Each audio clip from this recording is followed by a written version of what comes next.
Welcome. This is the House Appropriations Committee. It is Thursday, January 23rd, 2025, and we are here for the public hearing on the Budget Adjustment Act. And so I want to welcome everybody to our public hearing. Every year we hold one public hearing for this bill.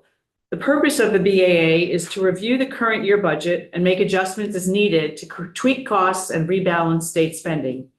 This ensures that we keep our budget in balance and spend taxpayers' dollars in ways that support Vermonters across the state. The Budget Adjustment Act is generally not used for new programs or big policy changes. For the public hearing, each person will have 2 minutes to speak. Megan, is that right? Megan will use the timer and you'll see it on the screen. So when you're sitting here, you'll see it. And those of you that are on Zoom, I'm told you'll also be able to see it. So that shouldn't be a problem. And then Jim Harrison to my left here will raise his hand to let you know when you have 10 seconds left. And then Representative Tiff Bluely to my right will call the names of who is up immediately and who's on deck to speak next. So you'll be ready for that. If you are one of the people testifying on Zoom today, you will automatically be muted. When it's your turn, Aaron will promote you. So please accept the promotion and then you can unmute yourself and be sure your video is on so we don't have technical delays. If this is your first public hearing, please note that our job of legislators is simply to listen to your testimony. So this is not a dialogue and a discussion that way, the way other testimony is. So it's your chance to tell us what you're thinking. So we won't be asking questions during the hearing. And finally, if your time is up or you didn't get a chance to testify, you have more you'd like us to know, please feel free to submit written testimony. We look over all of it and we read it. We'll be discussing it all as a committee. Most likely tomorrow. The email link for those of you that signed up was in the confirmation email you were sent, or you can submit it directly to Erin Pedley, our committee assistant, and then we'll be reading all of the testimony. So that is all of the information I have. Thank you so much for participating. And Tiff, do you want to tell us who the first two people are? Sure. And if I mispronounce your name, please correct that for the record. First up is Mary Kate Molman, and second is Frank Knack.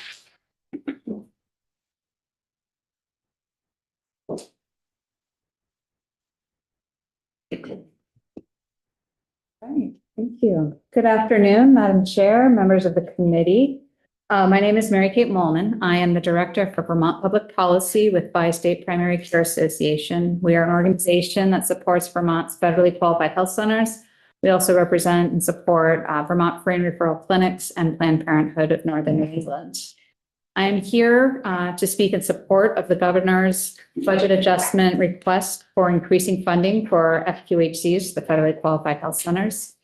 FQHCs provide comprehensive care to 1 in 3 Vermonters, regardless of their ability to pay, regardless of their insurance status.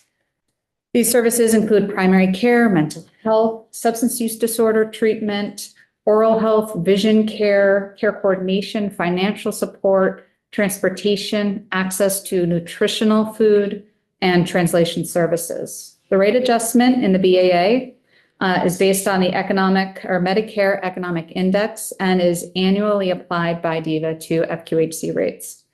In establishing FQHC rates, federal statute recognized the need to update our rates for inflation annually, and this adjustment accomplishes just that. FQHCs are extremely fragile right now. We had one member close a site in the Bellows Falls area. While this was a tough but necessary decision, it left the area with few primary care options. We also have seen 2 dental sites consolidate for financial purposes. Multiple FQHCs has less than 20 days cash on hand, and several have had to cut services and staff. Another member is considering a variety of financial options, including bankruptcy. While we at Bi-State are looking at every option available to bring stability to FQHCs in Vermont, this MEI adjustment, which comes to about $326,000 in state general funds, is critical to supporting our safety net providers that support our most vulnerable Vermonters. Thank you. Thanks very much. Next up is Frank Knack. And on deck is Allie Richards.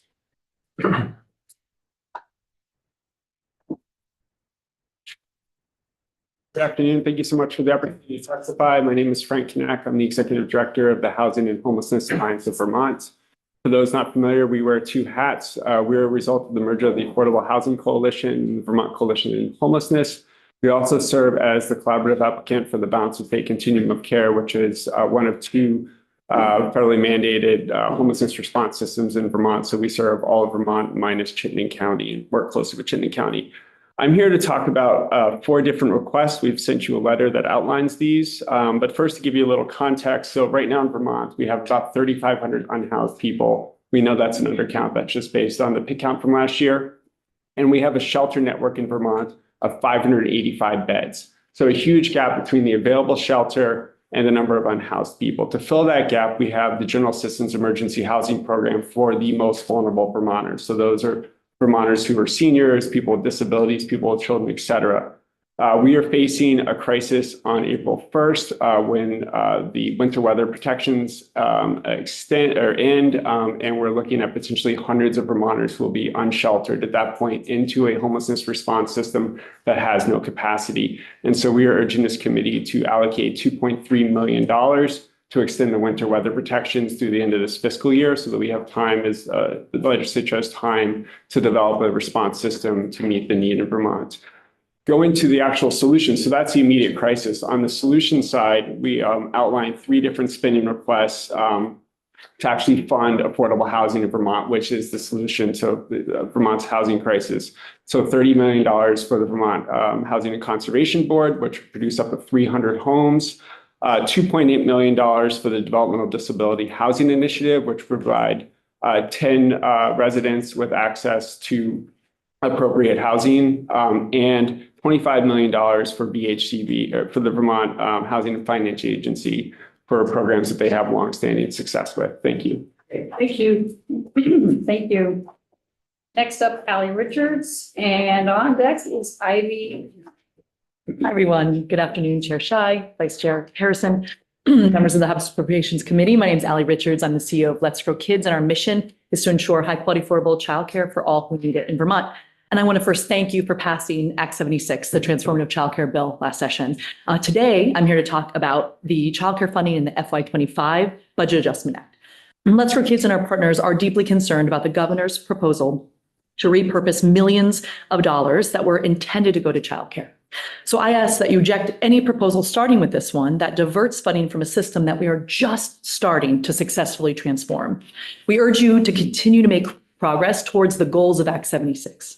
Your leadership to create this new investment is working to make our state more affordable. And just over the past year, this public investment has led to 1,000 new childcare spaces, 90 new centers opening. 50 of those are family childcare homes, and these are in rural and urban parts of Vermont, from Springfield, Cabot, Swanton, Bennington, Milton, just to name a few. So compared to this time last year, 1,600 more families are enrolled in childcare tuition assistance. And we've heard from hundreds of Vermonters about how they have been positively impacted by this public investment. For example, Rebecca D. from Burlington, her family is now saving nearly $30,000 a year in childcare, and it's allowing her and her husband to stay in the workforce.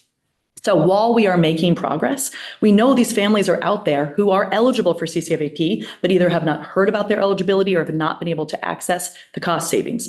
We also know that even when a family is deemed eligible for this, they have trouble finding a childcare space in many cases. So we need to be very proactive right now and moving forward to ensure the funding is available and allocated specifically for childcare, and that it reaches as many families and childcare programs as possible. It's really vital to remember that even though with all this progress we have made in Vermont, we still have a childcare crisis.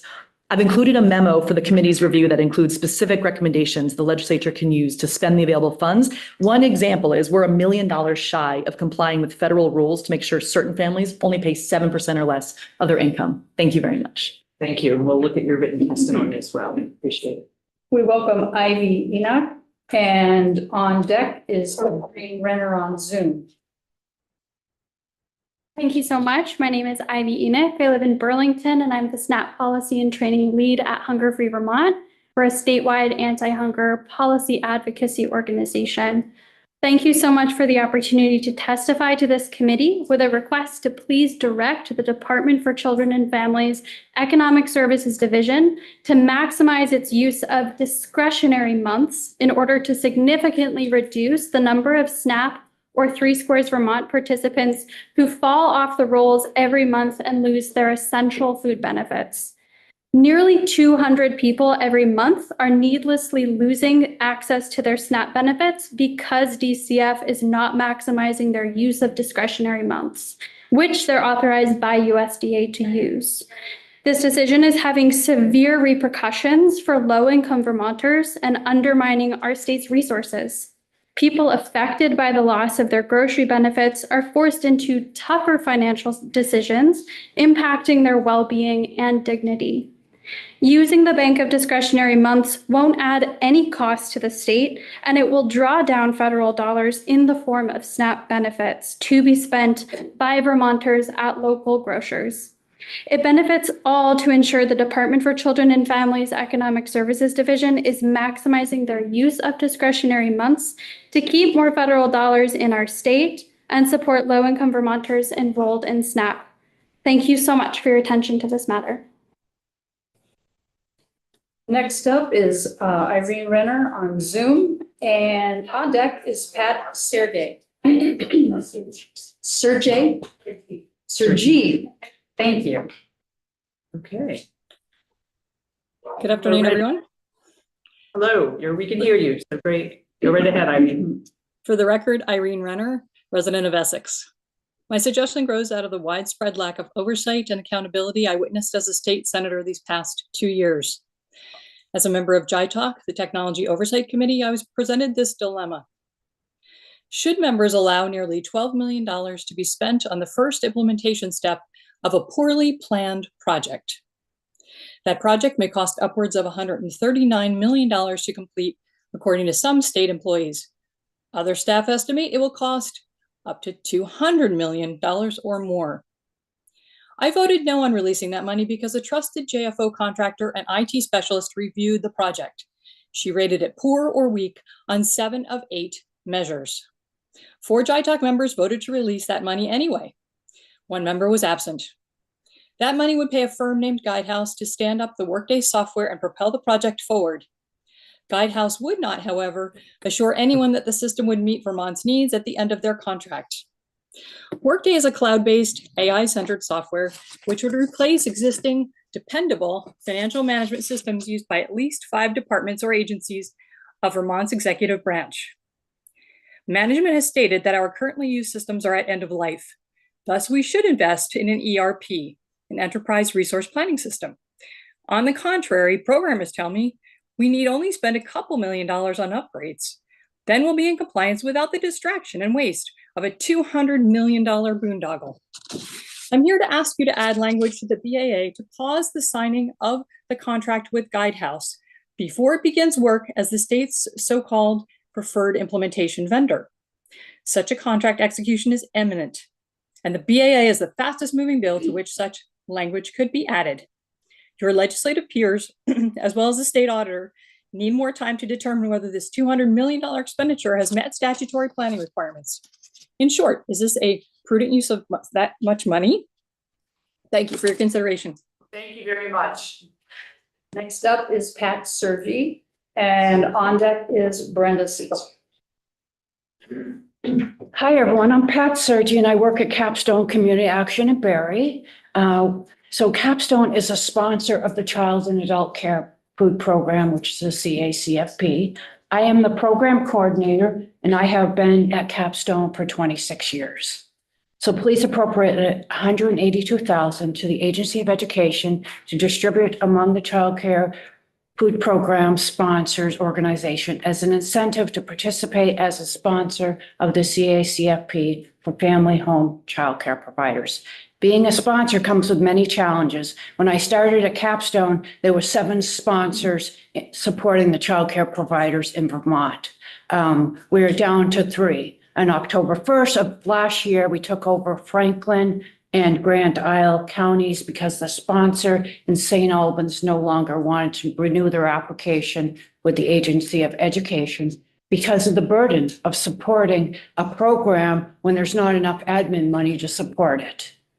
When asked if I would take over the new area, my first thought was, why would I consider doing that? Because we can't afford the financial burden. What changed my mind was when I realized that there's no one else and how important this program is. Providers need this program because it ensures the children in childcare receive nutritious meals and snacks, contributing to their healthy growth and development, and helping establish positive eating habits early in life. The program provides access to healthy food for children who may not otherwise receive it. It's especially those from low-income and rural families. We are the largest sponsor. We have a very large area. We are in 8 counties right now, and we're hoping to hire someone else because we took on 2 new counties. But at this point, last year, the deficit was $25,000. So please help us out and appropriate $182,000 to the Agency of Education, distribute among the child care food programs. Thank you. Thank you. Thank you. Next up is Brenda Siegel, and on deck is Sharon Harrington on Zoom. For the record, I'm Brenda Siegel. I'm the Executive Director of End Homelessness Vermont. We work with people experiencing homelessness at the point of emergency and primarily working ongoing with people living with disabilities and complex needs in emergencies, shelter, and voucher support, and continuing to work with them as they become permanently housed. I'm here to ask your committee to appropriate $2.3 million to extend the winter weather program until June 30th. Last fall, we saw the outcome of an 80-day policy that was presented in the budget that we warned and were worried would create catastrophic outcomes. Our own organization saw 7 deaths in a single week in November. We have seen 7 clients who were hospitalized with hypothermia. We have a client who was brutally raped, and we've had several clients who have been terrorized outside who live in wheelchairs and with disabilities. We cannot let what happened last fall happen again, and the place to do that is the budget adjustment because this happened in the budget. I want to tell you specifically about one client that did spend 2 days outside who is almost completely immobile and who it took a long time to find access to a hotel.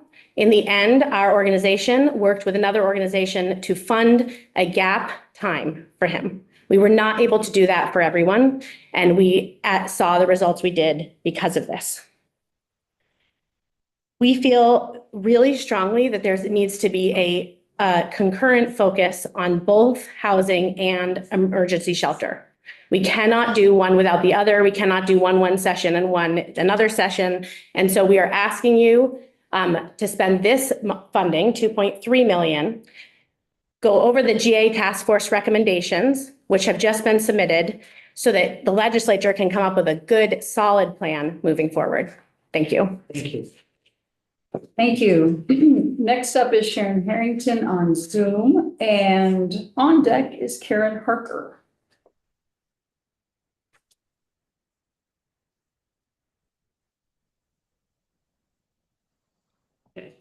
Hello, Sharon. Hello, good afternoon. My name is Sharon Harrington, and I'm the Executive Director of the Vermont Association for the Education of Young Children. Vermont AUIC is the professional association for early childhood educators in Vermont and the state affiliate of the National Association for the Education of Young Children. We administer workforce development and quality support programs. Our mission is to advance equity and excellence in early childhood education, and our workforce is our foundation. Vermont AUIC is deeply concerned about the administration's proposal in the FY25 Budget Adjustment Act to reallocate $26 million from its commitment to early childhood education. Act 76 significantly expanded Vermont's Child Care Financial Assistance Program. Thousands more children and families can now access quality, affordable early childhood education, and programs have stable funding streams and can invest in their staff. The continuing success of Act 76 relies on an adequate early childhood education workforce. In 2022, Vermont AUIC found that 86% of Vermont's early childhood education programs face a staffing shortage. Public investment from Act 76 is helping to stop that bleed. It is critical to workforce recruitment and retention that we protect this funding. Instead of directing funds away from early childhood education, we ask that the legislature invest in programs that work by strengthening CCFAP and programs proven to support recruitment and retention. The Early Childhood Educator Student Loan Repayment Assistance Program is a successful retention program with increasing demand. Our youth apprenticeship program is so successful that we have a wait list. Investing in this program builds our future workforce. Finally, workforce retention grants are a simple, powerful tool to retain our early childhood educators. Vermont's early childhood educators are committed to helping our state's children thrive. We need your partnership and support to achieve that vision. Thank you for this opportunity and your time and consideration. Thank you very much. Next up is Karen Parker. And on deck is Susan Aronoff. Hi, everyone. My name is Karen Harker, and I am the Regional Director of Vermont Adult Learning, Windsor County. I'm here representing the Adult Education and Literacy Network today. And our ask today is that you please support the governor's recommended budget adjustments to the adult education and literacy funding totaling around $500,000. The reason for this adjustment is that last year our funding completely changed. Our funding formula changed, high school completion was repealed, and the adult diploma program was put into place. However, the state underestimated the number of students that we were going to serve last year, which is a good problem to have. So this budget adjustment just makes up for the number of students that we served in addition to what the state estimated. Additionally, I'm here to ask that you please include the notwithstanding language that's currently in House Ed and Ledge Council that would allow former high school completion students to graduate according to their signed graduation plans prior to the sunset of high school completion.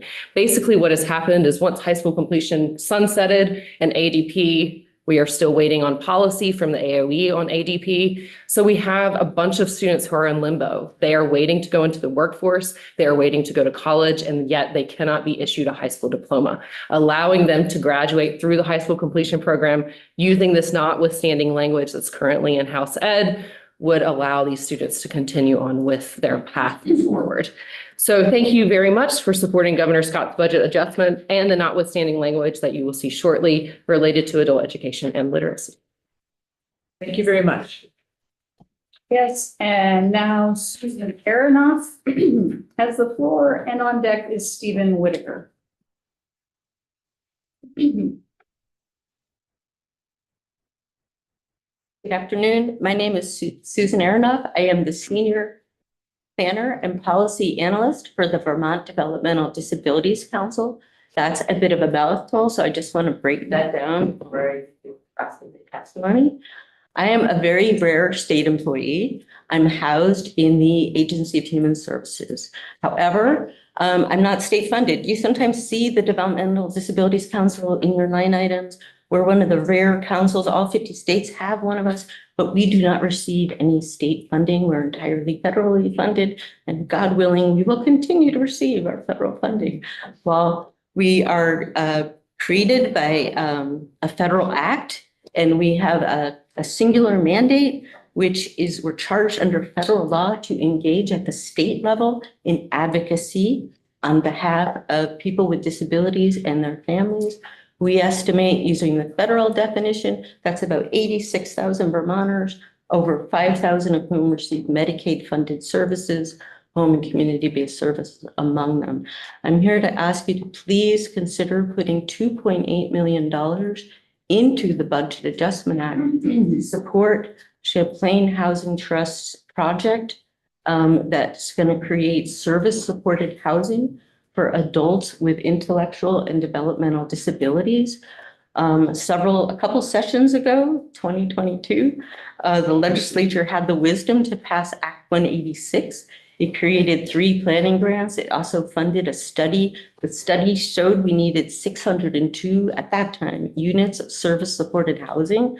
The planning grants, people are living in the housing you guys created. It's a beautiful thing. 2 out of the 3 grants are all set. This third project in Burlington needs this $2.8 million. It's less than 25% of the total budget. I thank you for your service and support. I'm available to answer any questions. Katie Tormey, who's up in 2 minutes, will be able to share stories. Thank you very much.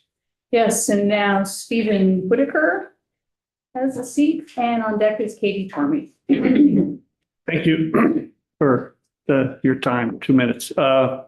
I'm here to raise some red flags that you need to be aware of. The two reshuffled committees of jurisdiction on both the House and the Senate side relating to telecommunications and information technology appear to be another year before they get their legs under them with the complex and backlog of near crisis, poorly planned investments. Senator Renner alerted you to one, which has the potential to go hundreds of millions of dollars. And I believe you'll get stuff in the email that will detail the unplanned or the pitfalls there.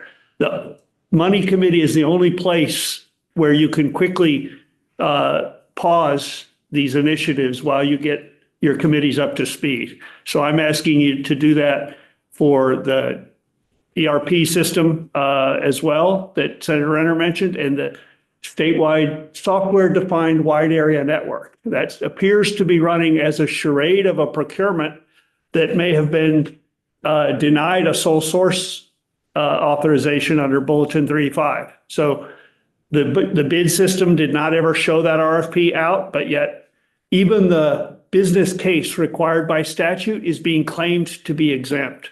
So you've got secretaries and commissioners that are playing fast and loose with the statutory planning requirements and the transparency requirements of public records law, which are seriously even denying oversight committee members access, of which I'm not one.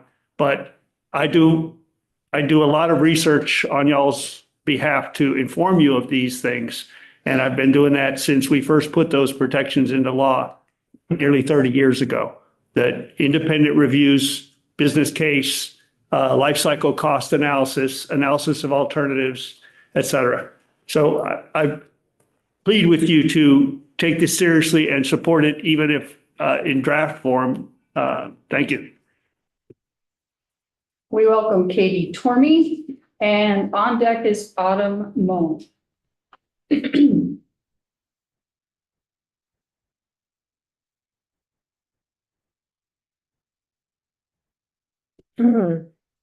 Good afternoon, committee chairs and members. Thank you for the opportunity to talk with you about the dire need for supported housing for adults with intellectual and developmental disabilities, IDD. My name is Katie Tormey, and I live in Burlington.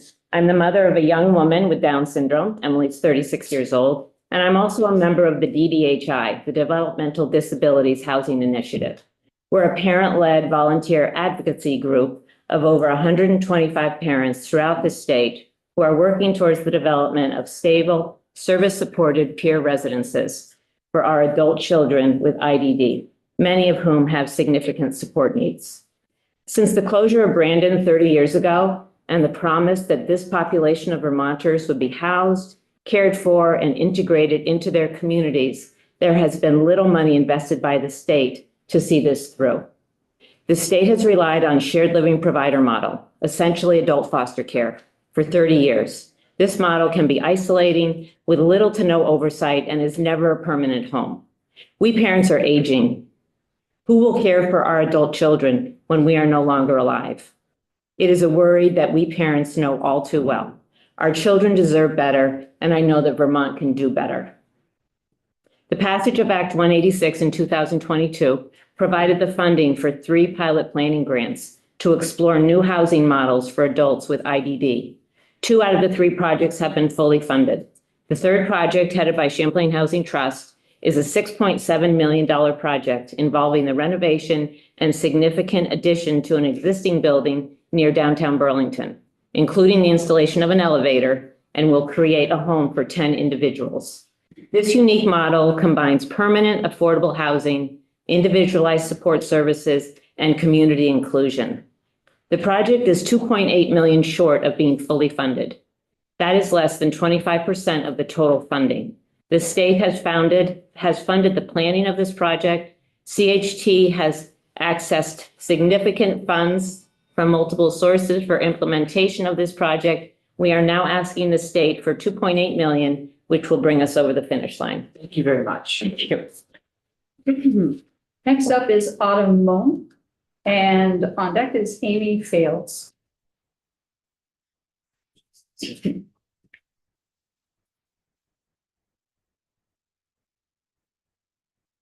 Hello, good afternoon. My name is Autumn Moen. I'm the Legislative Policy Lead at Hunger Free Vermont.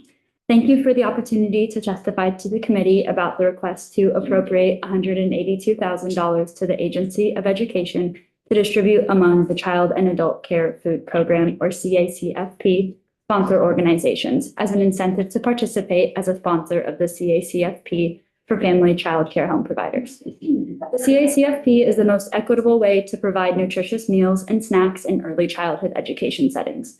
In order to participate in the CACFP, family child care homes are required to have a CACFP sponsor organization.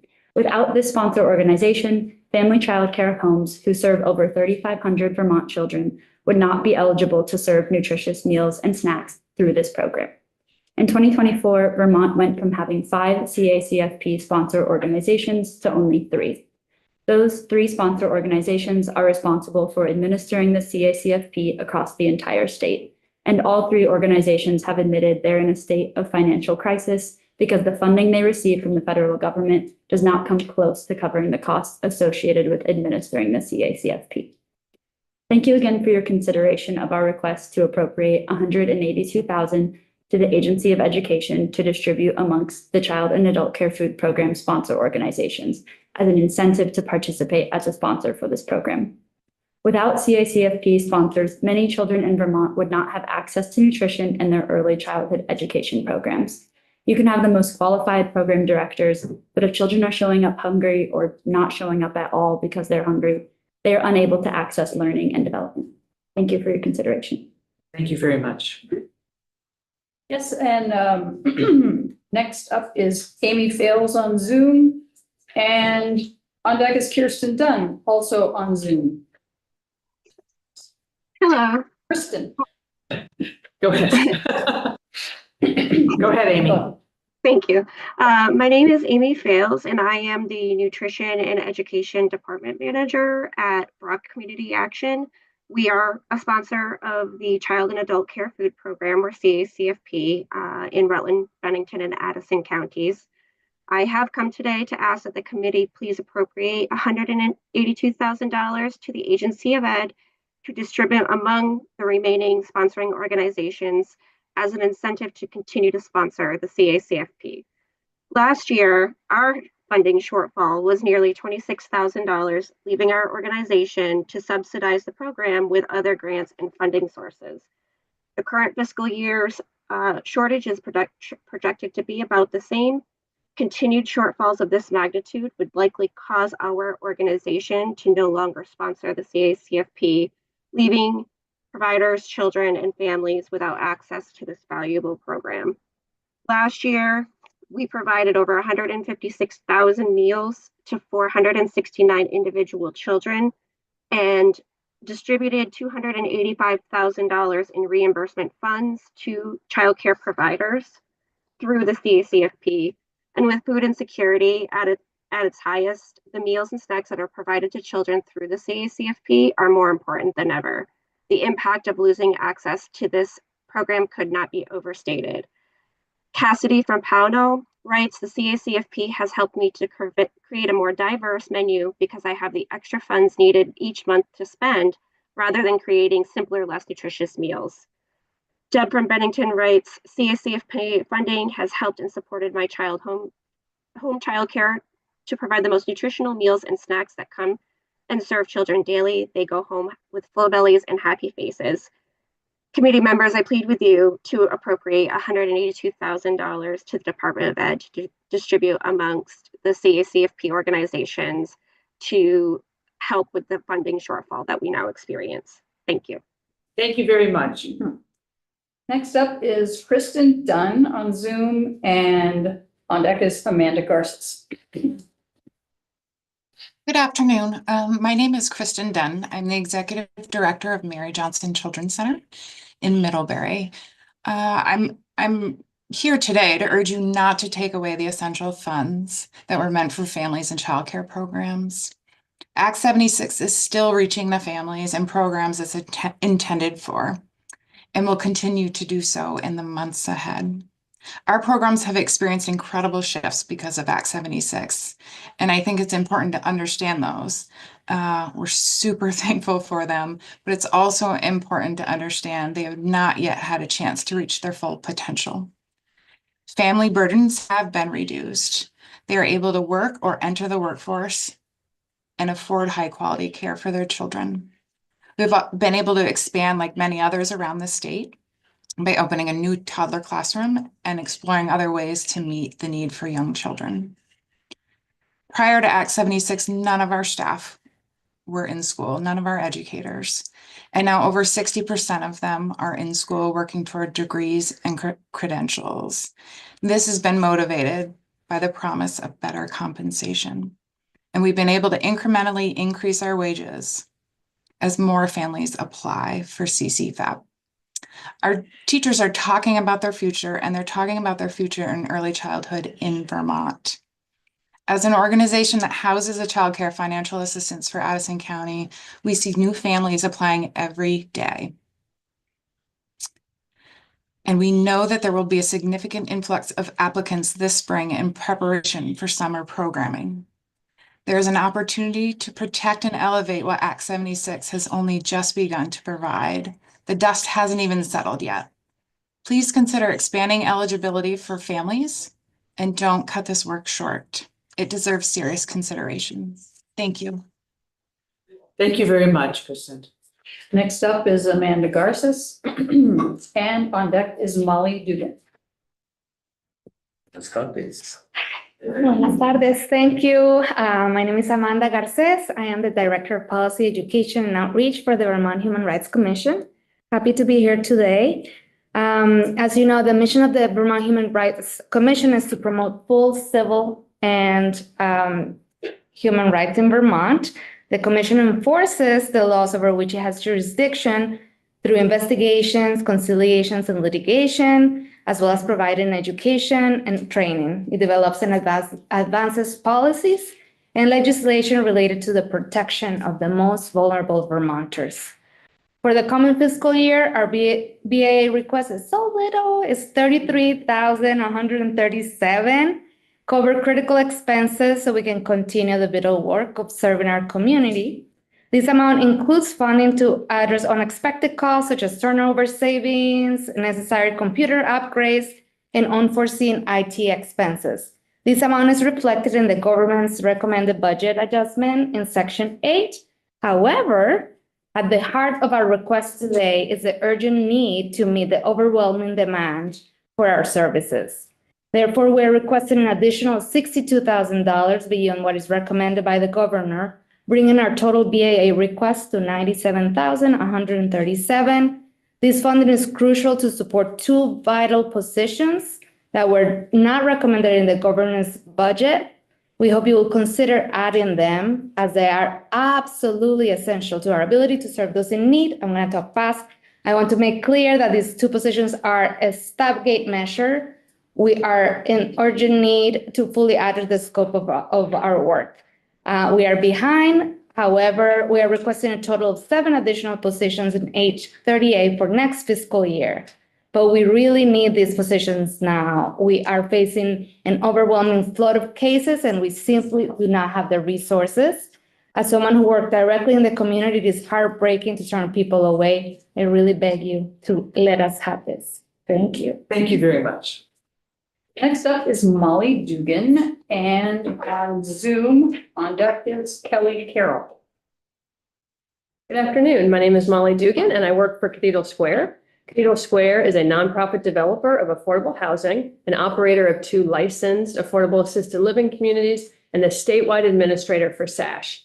We have been developing permanently affordable housing for since 1977, housing with services, and we currently have about 1,300 residents.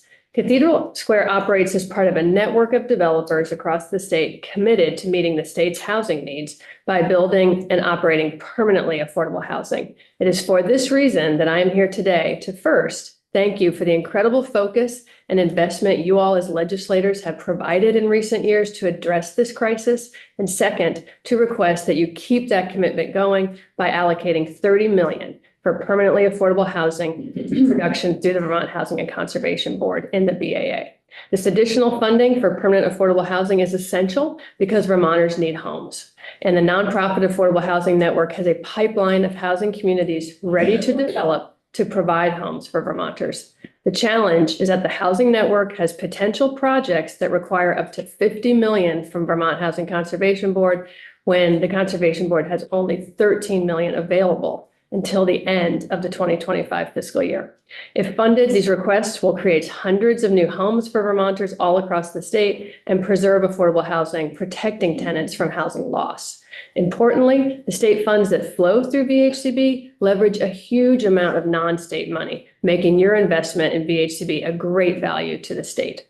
Cathedral Square and our nonprofit developer colleagues across the state have a proven record of not only creating and preserving permanently affordable housing, but spurring economic development, addressing homelessness, providing workforce housing and supportive housing for our most vulnerable.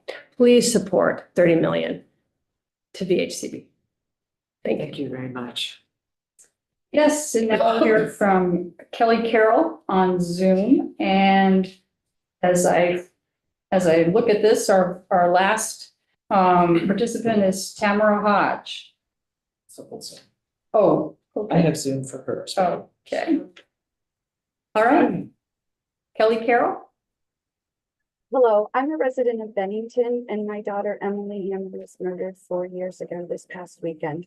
I'm here to advocate for more mental health related services, especially where criminal justice and mental health intersect, and encourage you to add additional funding to the Department of Public Safety. I hear about the Situation Table, a program designed to immediately help individuals in crisis, many with mental health components in 5 communities across the state, and we need to give our communities the tools to make them successful. The November 2024 AHS Legislative Report on Competency Restoration Fiscal Estimates states that there's approximately 200 individuals around the state who represent a public safety risk and are receiving home or community-based services. Vermont's court system has multiple repeat offenders, some with hundreds of law enforcement encounters, and many with a mental health related issues. I think about the thousands of dollars these repeat cases waste and all of those victims and how intervention may have changed outcomes. I wonder what if there had been a situation table 5 years ago before he murdered my Emily, and if my Emily, like so many other mental health related murder victims in Vermont, could still be with us if this program had been in place. And I can think of at least 8 recent high profile Vermont murder victims whose alleged killers probably would have come across a situation table. Everyone is concerned about cost, but you can't put a cost on a life. The situation table gives the communities the tools that they need, but the administrative support is the toolbox that keeps all of those tools organized so they can be effectively and efficiently utilized. I ask you to include funding in the Department of Public Safety for administrative support for the 5 communities utilizing the situation table program. The Department of Public Safety can distribute the funds as they see fit. It's better to pay for it up front before we've lost another Vermonter. Thank you very much for the opportunity to speak today. Thank you very much, Kelly. And apologize about the video. It's okay, thanks. And our last speaker is Tamara Hodge on Zoom. Hi. Tamara. Hi, my name is Tamara Hodge. I work for End Homelessness Vermont, and I am here today to ask you to extend winter weather rules for people experiencing homelessness until June 30th. I am going to read some comments on behalf of my clients, but I want to share a little bit about myself as well and my story. I started working for End Homelessness Vermont and the Good Samaritan Haven in November of 24. Prior to that, I was in the hotel program myself and was a client of End Homelessness Vermont. I left the hotel program in September just before my 80 days ran out. I'm a mother of 3, and we lost our housing due to constructive eviction. We're so thankful to have found our home just before our 80 days were due to end at the hotel. There are so many families just like mine who I now have the opportunity of working with, so many individuals living with disabilities, and so many who are doing absolutely everything they can to find housing, and there just really isn't anything for them. If winter weather is not extended for all people who meet eligibility guidelines, all of whom are vulnerable, then we will see more horrible outcomes, more families on the street, and more of our neighbors and community members living outside. So the first comment I have here is from a client of ours. His name is Teddy. Hi, my name is Teddy. I'm 39 years old and experiencing homelessness. I work full time and have been doing everything that I can to find permanent housing of any type. When my 30 days ended, I fell into a severe state of depression, which led me to call out of work, and that spiraled into severe anxiety that could have resulted in a loss of my job and ultimately with no place to live. I got back into the motel program in January, and since then, I have been able to get my depression and anxiety under control. I also live with severe asthma, and it gets much worse and way more dangerous with extreme temperatures, both high and low. My mental and physical health would be in significant danger if this program were to end. I know that it's not just me, but there are people in this program who all deserve and need to be stable in shelter. Please extend the winter weather until June 30th so we all have more of a chance for stability and ultimately for survival. Thank you very much, Tamara. If there's more, please submit written testimony. So we appreciate that. That wraps up everybody. We really appreciate all of you coming and making your providing testimony. Again, if you want to provide written testimony, additional, if you have other things to say, please submit it to Erin as soon as possible because we'll be starting to go over this tomorrow. And so we appreciate that. Committee, I'll turn to you for a moment now and let you know that we'll be on the floor at 3, and then we have the ethics and decorum training. That is our last training. I confirmed that. In the morning, we'll start at 9, and we'll be reviewing the information from our standing committees, and hopefully you're getting that information by the end of today. We also have the Agency of Education coming in tomorrow at 10, and Department of Labor is coming in. And then after lunch, we're going to start on markup, what we call markup for the budget. And what we're going to be looking at, because there's lots and lots of pieces of the budget, both in the spreadsheet, and I may actually have a new spreadsheet from Emily by then to check with Maria on that. I have a draft, but I'm not sure that that's the one we're going to use. So you can start to look at your areas and say, what am I good with that we can close? So we'll start to go through, and there are going to be holes because there are some things we aren't going to know the answers to right away. We have the governor's budget speech next week, for example. But there are some things we can say, oh yeah, that's fine. And so we can just stop thinking about those and we'll close it. And Maria will be here to mark those off so we know. So that's how we're going to start looking, which means we're going to go through things more than once. But we'll start on Friday, and there may be some easy things that we can close in any of your areas. And if you have any questions about any of that, let me know, or let Tim or Tiff or Jim, not Jim or Tiff or Tim or whatever. Anyway, and if you need language, let's get that going as soon as possible. And you can we'll find out from Maria whether they can draft it, Grady can draft it, or whether you need ledge counsel. It sounds like we have at least one thing coming over from House Education. I think Trevor may be working on some language for something, or we're going to get something about the licenses, or maybe we're getting that from Ways and Means. Anyway, if you think you have language, let's get that going as well. So we can start to move on things and close up where we can. And that's what we have for now. Does anybody have any questions or thoughts about any of this? And then we'll go over what we heard also in the testimony. We'll do that tomorrow. We'll have written testimony as well. So you can start. Erin, is some of that up posted now? Some of the written? Yes, I'm in the process of posting all the rest. Okay, so you can take a look at what's there. So we're sure that we read all the testimony that people have given to us. So, any questions? Will we have an opportunity? I know, for example, that the DCF budget is being hotly debated in human services, and I'm wondering if there will be time next week to invite certain chairs where maybe their asks are significantly different from the governor's recommend. Yes, that's a good point. Yeah, Okay. so in the past, the chair of human services has come and spoken to us because there's so many moving parts there and it gets pretty complicated. So we'll probably have her come in and speak. I don't know whether there'll be anybody else. Yes. So in the case of using an example of today, we've been listening to the administration's proposal, and Commissioner Gresham said, well, there's just $26 million from the child care.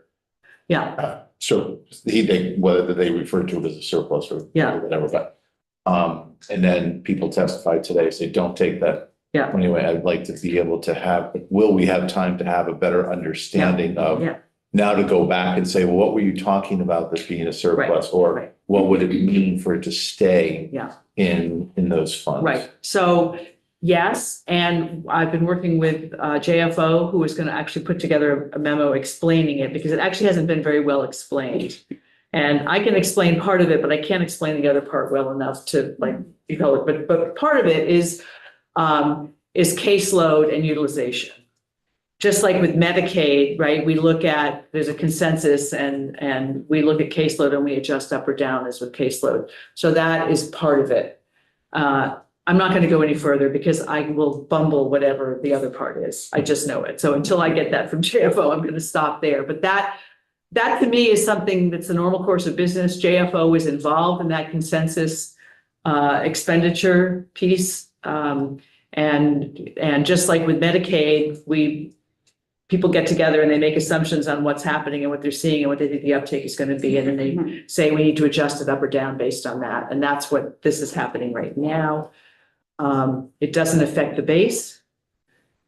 So I can tell you that much. It's not affecting for next year. We're just talking about the rest of this year. Are we actually going to need one-time money for that? So that's as far as I can go until but we'll be getting some information from them and then we'll have more of a conversation as we need to. And I would say that I was sort of taking notes as people were talking with testimony, and several of you have various pieces of, they're your areas. So it might be worth further exploration in some cases if we aren't already doing that, to just check things out a little bit further. Anything else? Am I missing anything, Maria? No. Okay. Okay. Lynn. Yeah, we had several people talk about the developmental disability housing initiative, which is something we had two pilots and we have one more pilot that has not been built. I know they put in a request to the governor for the big bill, but this is the intellectually and developmentally disabled. Right, we put in some money for 3 projects. Yes. And this is 2 are done, and this is the 3rd one that's on its way to being done. BAA is the right place to put it, but this is a highly expensive, highly vulnerable population, mostly being taken care of by family. That's right. We're all aging out. Right. Right. And so I was writing, that was one of the ones I wrote. I don't know whether that Tiff or Dave or both of you, that's my guess, is it's you guys. It's kind of I think it's. So I think if you. But the money would go to Dale. And who has Dale? Is that But Dale would You have contract Dale. with CHT in this particular case. I mean, we'll talk. Yeah. But it is I think the money would go to Dale. Okay. So more to come on that. And yes, so those are some of the questions you may want to ask. Do they need the money before the end of the fiscal year, or can it wait? And maybe it can. I mean, that's the thing. And so those are the questions that we'll need to ask. So there's 2 projects. Those 2 are completed. 2 are completed. 3rd one's in progress. Right. Right. And we only put 5 million in or something like that for the 3 projects. So we knew it wasn't all the 3. Yeah. So we knew it wasn't all the money that was going to be needed. And we didn't know what the projects were going to be at the time. Go ahead. The other thing I'll just throw out there, which is the obvious, is we don't know any extra spending decisions that we make. What does that do fiscal year 26 budget in terms of one-time expenditures? For example, there were some requests for housing money. If it's in the governor's recommend for the fiscal year 26 budget as one-time expenses, and we move it forward to the BAA, the practical effect of that may be not that important. It may actually help. You're doing it quicker, right? And get ahead of, the next building season. There are other one-time requests or increases in base funding. We don't know until after Tuesday what we're committing to that will take away our box for the fiscal year 26. Right.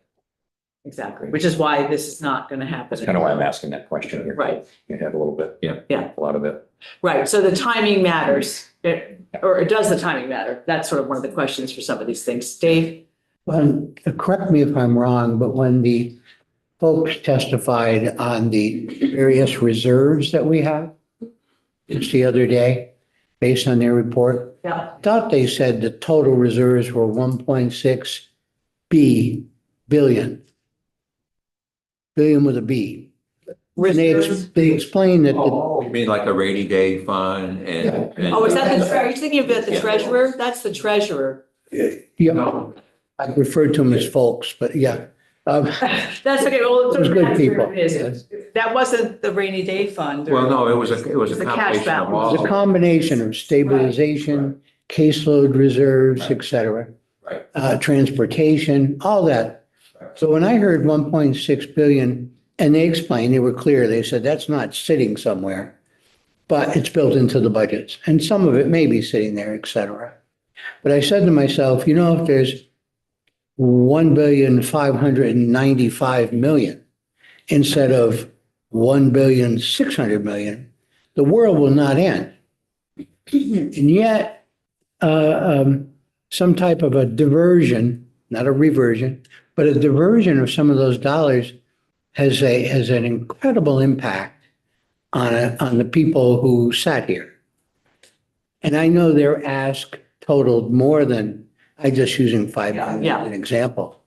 But it's hard for me to ignore that we are blessed with these kinds of reserves at a time when we're getting requests from people who are terribly needy. Mm-hmm.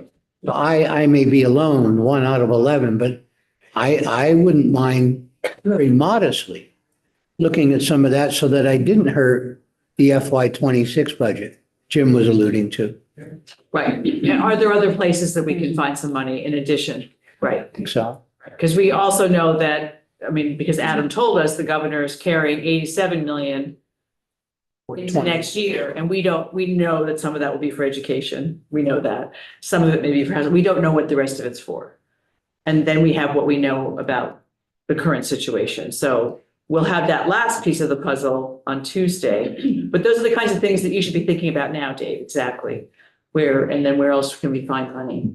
Lynn? Yeah, I just want to say that one of the really unknowns here, and I was just talking to Diane. One of the big unknowns here is that we don't know what the current federal administration is going to do. Exactly. If we just kept things status quo, we probably could be more generous and more free to go and find ways to support things. But we don't know what they're going to do at all. And so we run the risk.